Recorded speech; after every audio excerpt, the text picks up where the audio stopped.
Through my research and understanding and interpretation of the media and the problems that lie within the media, I've come to the conclusion that skepticism is needed.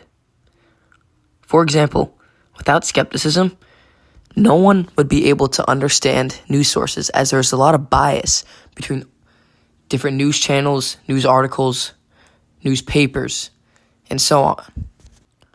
With citizens challenging the media is forced to react and to change and to not fall down a path where the media is choosing what they want to do. Citizens are important in this process as they can control the outcome of sources and news that go out to the people. Without truthful, legitimate coverage of news events, especially within politics, citizens could start to distrust the media, which could lead to a waterfall of events that destroy the media branch for good. Skepticism is needed to keep the media in its place. In my opinion, I feel that the media is so vast and there are so many aspects that it can't be perfect. There has to be an issue. I also feel that in today's world, the media is everywhere, from paparazzi to news channels, and there's always controversy. I feel it needs to be fixed, as sometimes you don't always get the whole story, as it can be biased. This is especially the case when it comes to media and politics. The primary source, pewresearch.org, is a source that I chose because it talks about how Americans see skepticism. The title of the article says, "Americans see skepticism of news media as healthy." They say public trust, though, in the media needs to improve and can improve. For example, many adults in their study say that they have no trust in journalists, but not just the journalists, but also the intentions behind the news articles. What puts this into perspective is that no more than half the adults in the study think that journalism and news coverage in the United States is correct at this point in time. A quote within the article that really stood out to me states, "While most Americans, 61%, expect the news they get to be accurate, nearly 7 in 10, which is 69%, think news organizations generally try to cover up mistakes when they do happen." Following this, most citizens feel that news organizations try to cover up things for views, clicks, and to mislead the public, which is a crazy thing to say.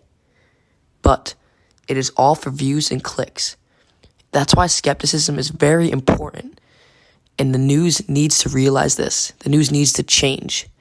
Skepticism can change the news. So, how can the reader visualize this change? Well, there are many graphs and charts throughout the internet, but a graph that stuck out to me in pewresearch.org, my primary source, is this graph right here. This graph is really important because it shows that 63% of citizens in the US feel that skepticism is needed. I also feel that skepticism is being shown today through personal blog outlets and also protests. But this chart is double-sided because one side, 75%, feel that people need to just adjust to what they're seeing on the news. And they need to get a better understanding and confidence within the news. In the quote before that says they feel that made-up news is a bigger problem for the country than illegal immigration, racism, and sexism, shows that the media doesn't cover criticism on itself. They cover everything that is I said before, illegal immigration, racism, and sexism. But they will not cover criticism on itself. Citizens need to come to their own conclusion about criticism within the media. This shows that the media is stuck in a vicious cycle when it comes to affecting others.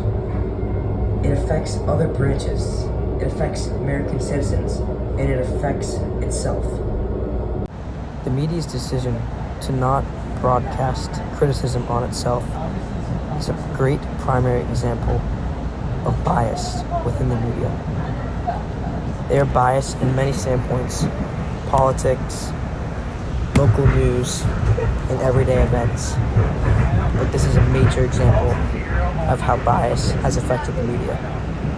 Talking more on how the media has lost credibility and gained skepticism from citizens, I want to show you this video. This is another one of my sources. This source shows that credibility within the media has been lost as they've been trying to keep up with social media. And this process of trying to keep up with social media has led to a downfall and has led to distrust within the media, which again creates a waterfall effect leading to other branches of government. The mainstream media has lost the majority of the credibility that they once had over the last 10 to 15 years. What was the mistake the mainstream made is that they started trying to compete with social media and try to do what social media does better than social media does it, and they lost this fight badly. And in the process of losing, they lost their credibility because they were no longer giving people the objective and logical explanation of what was happening in the news. The problem is people are looking at them like, wait a minute, we expect you to give us the objective, full truth. Now they've lost all their credibility, and now all of it is falling apart. This video shows that mainstream media outlets have lost credibility. This has led to skepticism, and with skepticism comes distrust and failure, leading to the downfall of media.